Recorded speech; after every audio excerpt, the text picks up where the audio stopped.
నమస్తే DNS news కి స్వాగతం. ముందుగా బులెటిన్ లో హెడ్లైన్స్.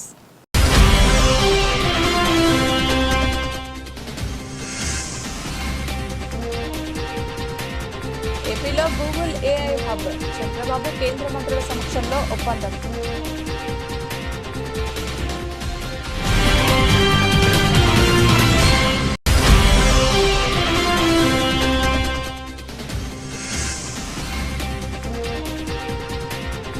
పల్లె పండుగ 2.0 కార్యక్రమంపై ఉప ముఖ్యమంత్రి పవన్ కళ్యాణ్ సమీక్ష.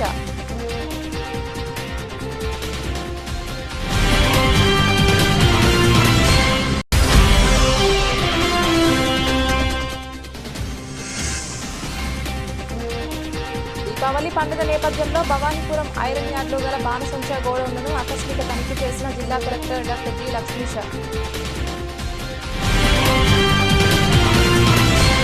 42% బీసీ రిజర్వేషన్లకు హైకోర్టు స్టే ఇవ్వడాన్ని నిరసిస్తూ రాష్ట్రంలోని బీసీ ప్రజలందరూ స్టేను వ్యతిరేకిస్తూ బీసీ జేఏసీ ఆధ్వర్యంలో అక్టోబర్ 18న తలపెట్టిన బంద్ను విజయవంతం చేయాలని బీసీ సంఘాల జేఏసీ చైర్మన్ సంక్షేమ సంఘం జాతీయ అధ్యక్షులు ఆర్ కృష్ణయ్య కోరారు. ఈ మేరకు బంద్కు మద్దతుగా బీసీ జేఏసీ పిలుపు మేరకు తెలంగాణ రాష్ట్ర బీసీ సంఘం అధ్యక్షులు గవ్వల భరత్ కుమార్ ఆధ్వర్యంలో విద్యానగర్ బీసీ భవన్ నుండి గన్ పార్క్ వరకు బైక్ ర్యాలీ నిర్వహించారు. ఈ సందర్భంగా వారు మాట్లాడుతూ శాంతియుతంగా బీసీ జేఏసీ అక్టోబర్ 18న తలపెట్టిన బంద్కు బీసీ ప్రజలు, నాయకులు, పార్టీలకు అతీతంగా అన్ని వర్గాల ప్రజలు మద్దతు తెలపాలని కోరారు. ఈ రోజు నుండి అక్టోబర్ 18 వరకు బంద్కు మద్దతుగా అన్ని జిల్లా కేంద్రాలలో, మండల కేంద్రాలలో బైక్ ర్యాలీలు నిర్వహించి బీసీ ప్రజలకు జరిగిన అన్యాయాన్ని వివరించడం జరుగుతుందన్నారు. ఒక్క మెడికల్ షాపులు తప్ప అన్ని స్వచ్ఛందంగా బంద్కు మద్దతు తెలపాలని పిలుపునిచ్చారు. బీసీల మాట వినకుండా కోర్టు స్టే ఇవ్వడం రాజ్యాంగ విరుద్ధమని మండిపడ్డారు. హైదరాబాద్లో 18వ తారీఖు జేఏసీ ఇచ్చిన బంద్ పిలుపు, బంద్ ఫర్ జస్టిస్ అనే పిలుపు మేరకు ఈరోజు హైదరాబాద్లో బీసీ భవన్ నుంచి గన్ పార్క్ వరకు 200 బైక్లతో ర్యాలీ చేయడం జరుగుతుంది.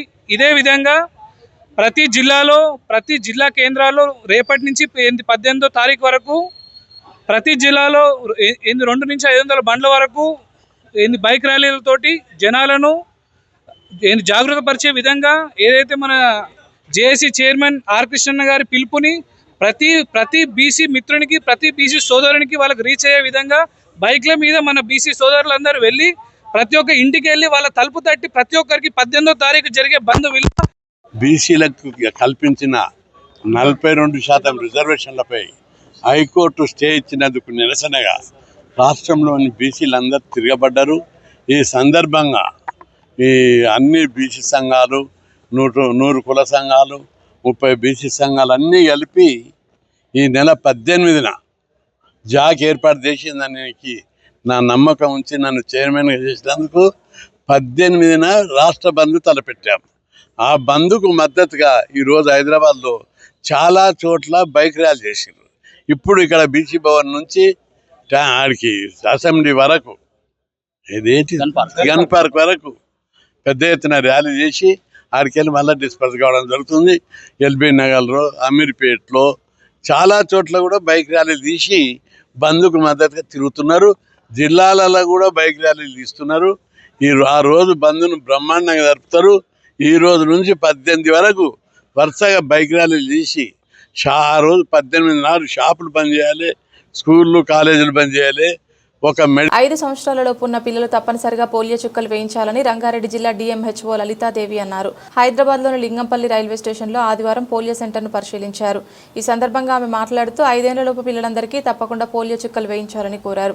అదేవిధంగా 3 రోజుల పాటు జరిగే ఈ కార్యక్రమాన్ని అధికారులు, సిబ్బంది విజయవంతం చేయాలని సిబ్బందికి సూచించారు. అదేవిధంగా పోలియో రహిత సమాజం కోసం కృషి చేయాలన్నారు. ఈ కార్యక్రమంలో వైద్యాధికారులు, ఏఎన్ఎంలు, అంగన్వాడీ టీచర్లు, ఆశా వర్కర్లు తదితరులు పాల్గొన్నారు.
బీసీ శ్మశాన వాటికను ఇప్పటికైనా అభివృద్ధి చేయాలని మున్సిపల్ కమిషనర్ను కలిసిన బీసీ నాయకులు వికారాబాద్ జిల్లా తాండూరు పట్టణంలోని మున్సిపల్ కార్యాలయంలో మంగళవారం శ్మశాన వాటికను అభివృద్ధి చేయాలని బీసీ నాయకులు కలిసి కమిషనర్కు వినతి పత్రం అందజేశారు. సందర్భంగా వారు మాట్లాడుతూ తాండూరులో ఉన్న బీసీ శ్మశాన వాటికను అభివృద్ధి చేయాలని మున్సిపల్ కమిషనర్ని కోరడం జరిగిందని, గత ప్రభుత్వంలో వచ్చిన నిధుల నుంచి అభివృద్ధి కాలేదని, కనీసం ఈ ప్రభుత్వంలో అయినా వచ్చిన నిధులతో మరియు తాండూరు ఎమ్మెల్యే మనోహర్ రెడ్డి ప్రత్యేక దృష్టి సారించి బీసీ శ్మశాన వాటికను అభివృద్ధి చేయాలని వారు తెలిపారు. అదేవిధంగా చాలా దీన పరిస్థితిలో ఉంది కావున అధికారులు ప్రత్యేక నిధులతో అభివృద్ధి చేయాలని కోరడం జరిగిందని వారు పేర్కొన్నారు. ఈ కార్యక్రమంలో బీసీ నాయకులు భానుప్రసాద్, మహేష్, శేఖర్, శ్రీను, సాయి కుమార్, బీసీ జేఏసీ విద్యార్థి నాయకులు మనోహర్, శివప్రసాద్, చెన్నా తదితరులు పాల్గొన్నారు. ప్రతి ఒక్కరు అధికారులు మా పైన దయ ఉంచి బీసీలకు అందరికీ రిజర్వేషన్లు ఎట్లాగో ఇస్తలేరు. మాకు బతికినప్పుడు ఎట్లాగో మంచిగా బతికనిస్తలేరు, చచ్చినప్పుడన్నా మా బీసీలను అందరినీ మంచిగా చదవనియాలని, మా శ్మశాన వాటికని మంచిగా ఏమంటారు కొంచెం దాన్నైనా మంచిగా చూపించాలని కోరుకుంటూ అధికారులకు వినతి పత్రం ఇవ్వడం జరిగింది. इसके लिए गैसो गवर्नमेंट में फंड रिलीज हुआ, उसको फंड नहीं लगाए, डेवलप नहीं करे।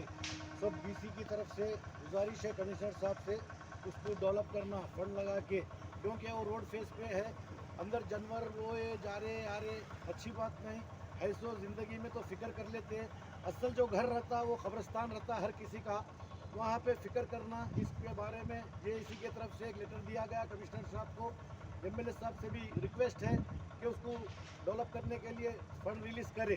शुक्रिया। లోని ఇందిరా చౌక్లో బీసీ శ్మశాన వాటిక దాదాపు 3 ఎకరాల చిల్లర్లో బీసీ శ్మశాన వాటిక ఉంటుంది. దీన్ని అభివృద్ధి చేయాలి అని మన తాండూరు మున్సిపల్ కమిషనర్ సార్కి రిప్రజెంటేషన్ ఇవ్వడం జరిగింది. కాబట్టి దాదాపుగా గతంలో 50 లక్షలు శాంక్షన్ అయినాయని వాళ్ళు మున్సిపల్ అధికారులు చెప్పడం జరుగుతుంది. గతంలో 50 లక్షల పని ఏం జరగలేదు. కాబట్టి మేము ఇప్పుడు మొన్న కూడా 7 కోట్లు ఏమో మున్సిపాలిటీకి శాంక్షన్ అయినాయి. దాని నుంచి కూడా కమిషనర్ గారికి మేము ఒక విన్నపం చేయడం జరిగింది. దాదాపుగా అది ఎంత ఉందో దానికి ఇంత నిధులు కేటాయించి తాండూరు శ్మశాన వాటికని డెవలప్మెంట్ చేయాలని ఎమ్మెల్యే గారి దృష్టి కూడా తీసుకుపోవాలని కమిషనర్ సార్కి విన్నపించడం జరిగింది. తాండూరు ఎమ్మెల్యే మనోహర్ రెడ్డి గారికి ఒక విజ్ఞప్తి చేస్తున్నాం. తాండూరులో అత్యంత జనాభా కలిగిన బీసీలం ఉన్నాం. తాండూరులో బీసీ శ్మశాన వాటిక ఎంత ఘోరంగా ఉన్నదో మీరందరూ కూడా తెలుసుకోవాల్సిన అవసరం ఉంది. కాబట్టి దయచేసి బీసీ శ్మశాన వాటిక డెవలప్మెంట్ కోసం ఆలోచన చేయాలి ప్రతి ఒక్క నాయకుడు. కాబట్టి దీనిపైన ప్రతి ఒక్క కుల సంఘాలతోని కూడా దీనిపైన అభివృద్ధి ఏం చేయకపోతే తాండూరులో ఉన్న కుల సంఘాలని రాజకీయ అందరినీ కూడా ఏకతాటికి తీసుకొని దానిపైన పోరాటం చేస్తామని బీసీ జేఏసీ ఆధ్వర్యంలో విద్యార్థి తెలియజేస్తూ జై హింద్, జై బీసీ, జై బీసీ, జై బీసీ, జై బీసీ, జై బీసీ, జై బీసీ, జై బీసీ, జై బీసీ. నర్సంపేట పట్టణంలో ఇళ్లలో తాళాలు పగలగొట్టి ఆభరణాలు, నగదు దోచేసిన దొంగలు చివరకు పోలీసుల వలలో చిక్కారు. మహమ్మద్ ఇమ్రాన్ ఇమాం నేతృత్వంలోని ఈ గ్యాంగ్కి పోలీసులు చెక్ పెట్టారు. నర్సంపేట, మహబూబాబాద్, ఖానాపూర్ పరిధిలో చోరీలో పరంపర కొనసాగించిన దొంగలు చివరకు పోలీసులకు దొరికిపోయారు. మహమ్మద్ ఇమాం తన మోటార్ సైకిల్పై మిగతా నిందితులు ఆటోలో వరంగల్ వైపు వెళ్తుండగా నర్సంపేట పోలీసులు అనుమానాస్పదంగా ఆపి విచారణ జరిపారు. వీరి వద్ద నుండి పోలీసులు బంగారు, వెండి ఆభరణాలు, మొబైల్ ఫోన్లు, వాహనాలు ఇలా పెద్ద ఎత్తున స్వాధీనం చేసుకున్నారు.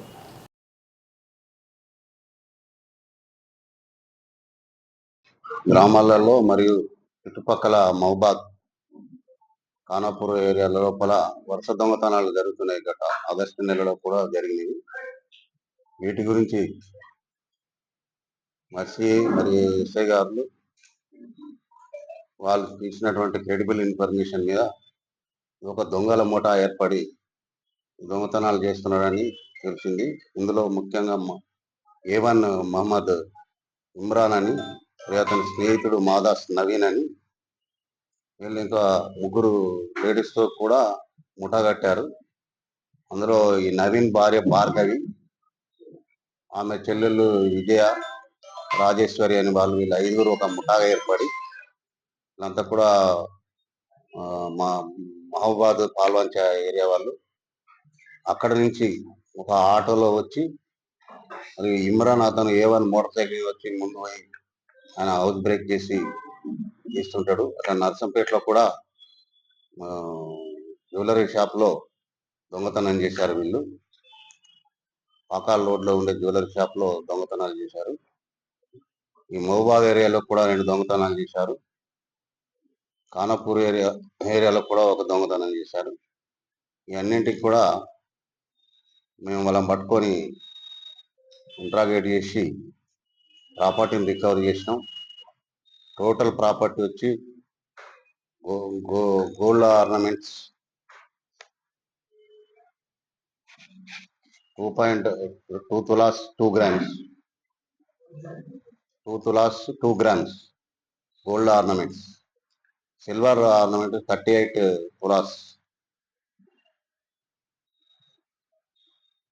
కొంత 38 తులాస్, ఇవన్నీ కలిపి రూపీస్ ఒక 4,30,000 రూపీస్ అవుతాయి. అంటే ఇది కొన్ని ఆర్నమెంట్స్ ను వాళ్ళు అమ్ముకొని ఆ డబ్బు ద్వారా ఈ ఆటోను మోటార్ సైకిల్ పర్చేజ్ చేశారు. పర్చేజ్ చేసి మిగతా అఫెన్సులు చేశారు. అయితే మోటార్ సైకిల్ను కూడా క్రైమ్ వెహికల్ కాబట్టి మోటార్ సైకిల్ ఆటోలను కూడా సీజ్ చేశాము. రిమైనింగ్ 1,50,000 అమౌంట్కు గోల్డ్ అండ్ సిల్వర్ ఆర్నమెంట్స్ను మేము సీజ్ చేశాము. అందరినీ ఈరోజు కోర్టులో ప్రొడ్యూస్ చేస్తాం.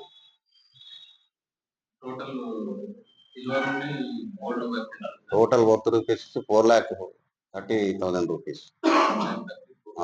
అందులోకి వెళ్ళి 2,70,000 దాకా ఈ వెహికల్స్ పర్చేజ్ చేశారు. రిమైనింగ్ దానికి మనం 38 tolas silver, 2 tolas 2 grams gold ornaments మనం రికవరీ చేసినాం. అలాగే ఆటో మోటార్ సైకిల్ కూడా సీజ్ చేసినాం.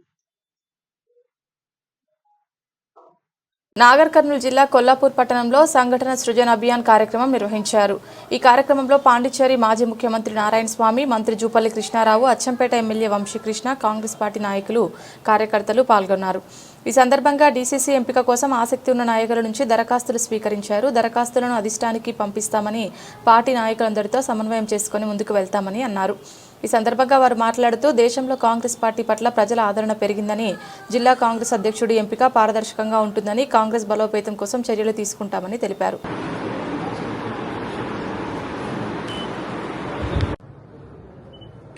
Okay sir.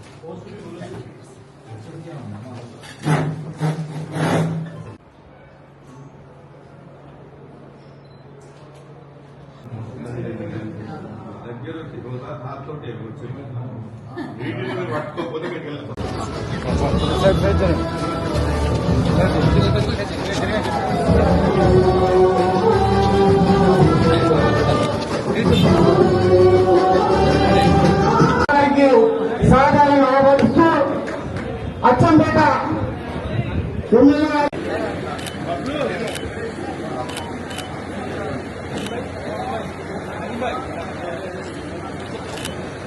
కష్టపడి పనిచేసిన వారికి తప్పకుండా ప్రాధాన్యత ఉంటుందని చెప్పిండ్రు.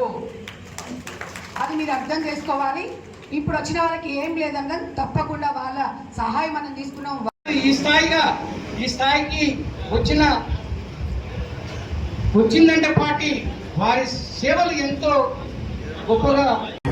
కాబట్టి మీరందరూ కూడా సలహాలు, సూచనలు రిగార్డింగ్ ది ఆర్గనైజేషన్, అంతేగాని మైక్ ఇచ్చినామని చెప్పి సార్ మా ఊర్లో కార్యక్రమం. అదేవిధంగా రాష్ట్ర స్థాయిలో రాష్ట్ర ఇన్ఛార్జి శ్రీమతి గౌరవ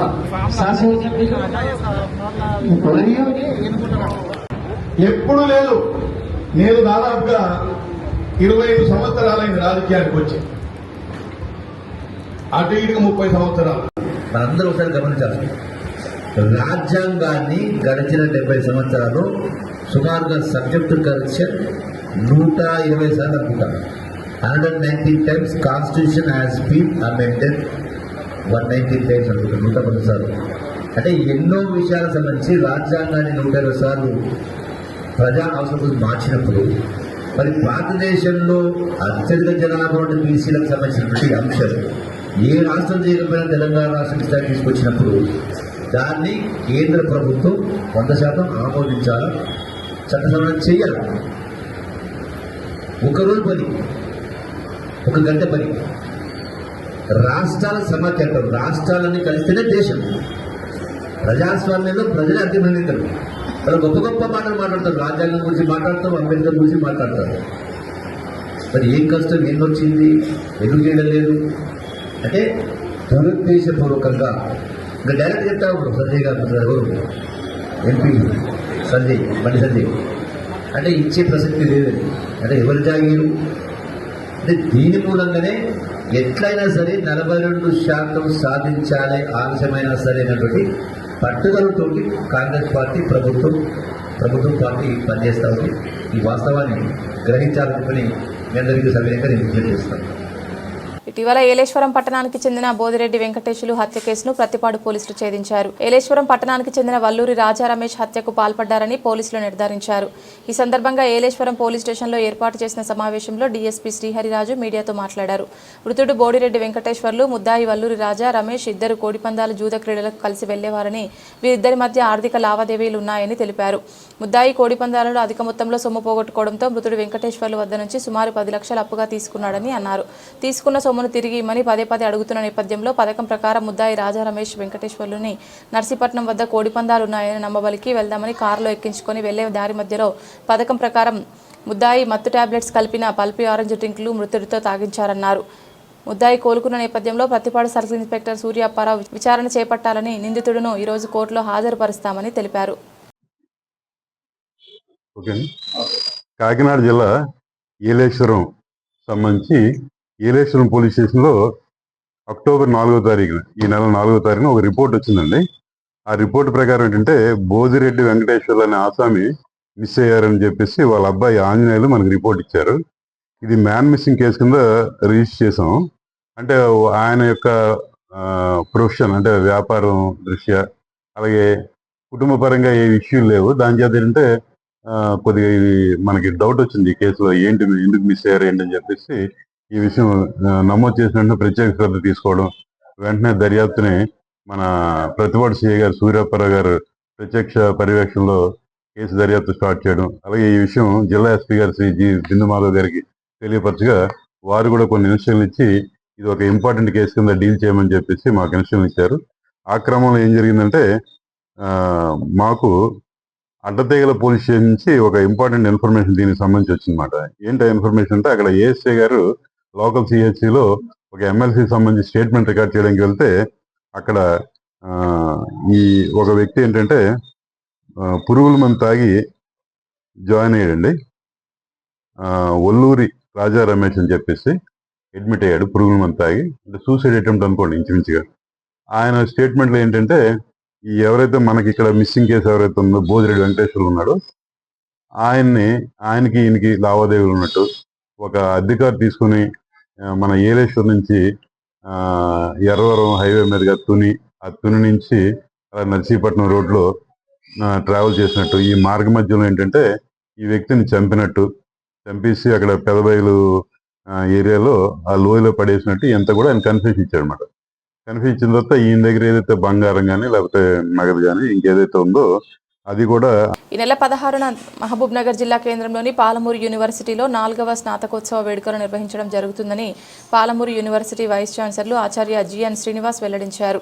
మహబూబ్ నగర్ జిల్లా కేంద్రంలోని పాలమూరు యూనివర్సిటీ సమావేశ మందిరంలో మంగళవారం మీడియా సమావేశం నిర్వహించారు. సందర్భంగా ఆయన మాట్లాడుతూ కార్యక్రమానికి తెలంగాణ రాష్ట్ర గవర్నర్ విష్ణుదేవ్ వర్మ ముఖ్య అతిథిగా హాజరవుతారని వెల్లడించారు. ఈ కార్యక్రమంలో ఎంఎస్ఎన్ సంస్థల అధినేత సత్యనారాయణ రెడ్డికి డాక్టరేట్ ప్రదానం చేయనున్నామని, అలాగే 12 మందికి బంగారు పథకాలు కూడా అందజేయనున్నామని వెల్లడించారు. కార్యక్రమానికి ఉమ్మడి మహబూబ్ నగర్ జిల్లాకు చెందిన ప్రజాప్రతినిధులు, కార్పొరేషన్ చైర్మన్లు హాజరవుతారని అన్నారు.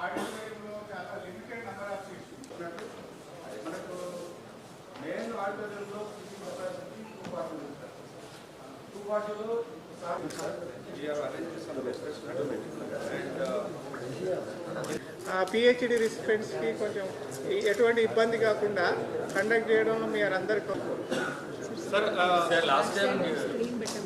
మీడియా వాళ్ళకి ఇన్సైడ్ ప్రొవైడ్ ప్లేస్ ఉంటుంది కాబట్టి ఈ విషయంలో నేను ఈవెంట్ కంప్లీట్ ఈవెంట్ అనేది ఆ స్క్రీన్ పైన కనపడుతుంది.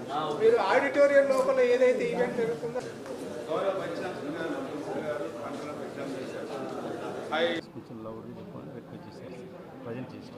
సరే మనస్ఫూర్తిగా వినమ్రంగా on 16th of this month Palamur University, fourth convocation is scheduled. Convocation event will be held in the University Library Auditorium. The Palamur University is established in the year 2008. So far, we have completed the 3 convocations. On 16th October 2025, we are going to have a 4th convocation. For this 4th convocation, His Excellency, the Governor of Telangana and the Chancellor of Palamur University, Sri Jishnudev Varma Garu, is presiding over the convocation proceedings, and the industrialist Dr. M.S.N. Reddy Garu will be the chief guest of this 4th convocation, and this is a second time the Governor of Telangana is coming to convocation and presiding. Earlier, the 3rd convocation, then the Governor, Srimati Tamilisai Soundararajan Garu, has presided over the 3rd convocation. That was the first time the Governor presided, and this is the second time His Excellency, the Governor of Telangana and the Chancellor of Palamur University, is presiding over the convocation, and this is the first time we are awarding the honorary causa. It is a Gaurava Doctorate to Sri Dr. M.S.N. Reddy Garu, the well-known industrialist and the son of soil of Mahbubnagar district, and over the hands of our Honorable Governor, Sri Jishnudeva Varma Garu, we are presenting the honorary causa to the Dr. M.S.N. Reddy Garu. And in this convocation, total 12 PhDs we are awarding, and 83 gold medals, 2,809 PG degrees, 8,291 professional courses degrees, and 18,666 UG degrees we are awarding.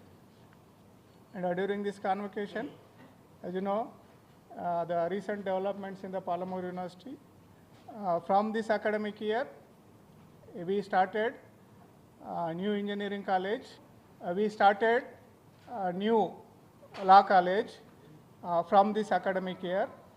We are also going to start an LLM program, the postgraduate program in the law, with an intake of 20. So these are the recent developments and new courses introduced in this.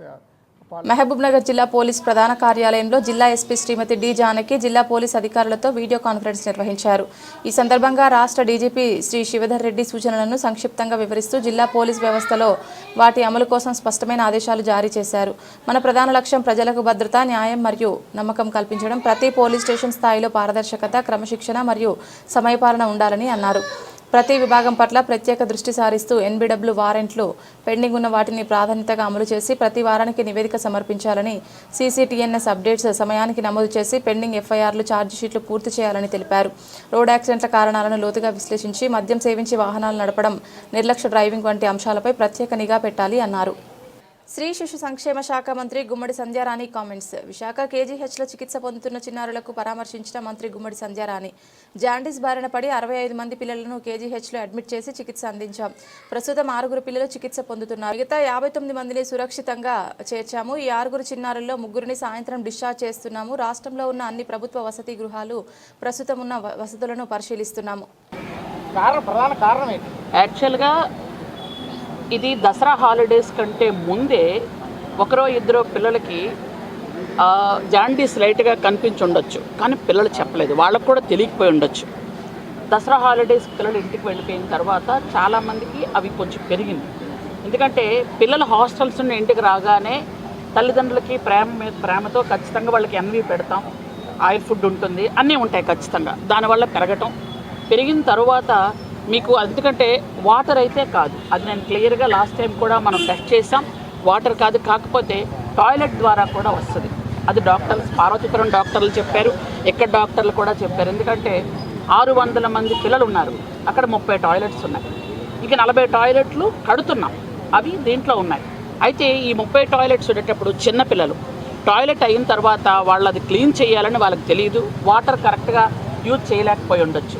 Toilet ద్వారా ఖచ్చితంగా first 1 వీక్లో మీకు jaundice ఉంటే అది ఖచ్చితంగా పక్క వాళ్ళకి ప్రబలడానికి అవకాశం ఉంటుంది. అది మీకు అందరికీ కూడా తెలుసు. కాబట్టి అది కొంచెం అది అయిన తర్వాత, అలాగే ఎవరెవరికైతే పిల్లలకి జాండీస్ కొంచెమైనా, అంటే కొంతమంది పిల్లలకైతే జాండీస్ ఇంకా 1.367 అలా ఉన్న వాళ్ళని కూడా తీసుకొచ్చి మేము జాయిన్ చేసాం. అంటే ముందు జాగ్రత్త చర్యగా జాయిన్ చేస్తే అవి ఏంటంటే అలాంటి వాళ్ళే మాకు ఆల్మోస్ట్ 60 మంది 70 మంది ఉన్నారు ఈ 150 మందిలో. అంటే వాళ్ళకి ఇంకా జాండీస్ వచ్చిందో లేదో కూడా కరెక్ట్గా తెలియదు. ఎందుకంటే ఇప్పుడు మనం టెస్ట్ చేసుకున్నా చాలామందికి 0.6, 0.4 ఇట్లా ఉంటుంది అని డాక్టర్లు చెప్తారు. కానీ 0.6, 0.7 కొంతమంది 0.2 ఉన్నా కూడా తీసుకొచ్చాం, ఎందుకైనా మంచిది అని జాగ్రత్తలు తీసుకోవడం తప్పలేదని నాకు అనిపించింది. అది నెంబర్ పెరిగిందా అంటే జిల్లాలో ఉన్నటువంటి పార్వతీపురం మన్యం జిల్లాలో ఉన్న 4. బులెటిన్ ముగించే ముందు హెడ్లైన్స్ మరొకసారి.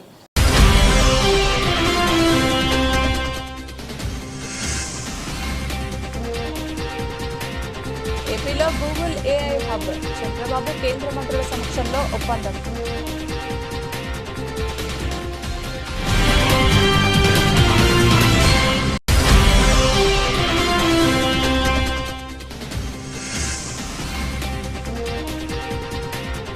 పల్లె పండుగ 2.0 కార్యక్రమంపై ఉప ముఖ్యమంత్రి పవన్ కళ్యాణ్ సమీక్ష.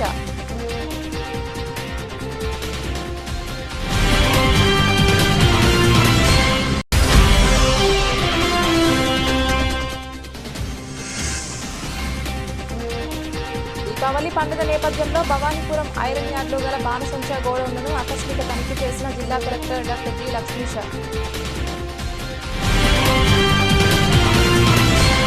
ఇది ఇవాల్టి బులెటిన్. తిరిగి మరొక బులెటిన్లో మళ్ళీ కలుద్దాం. అంతవరకు సెలవు. నమస్కారం.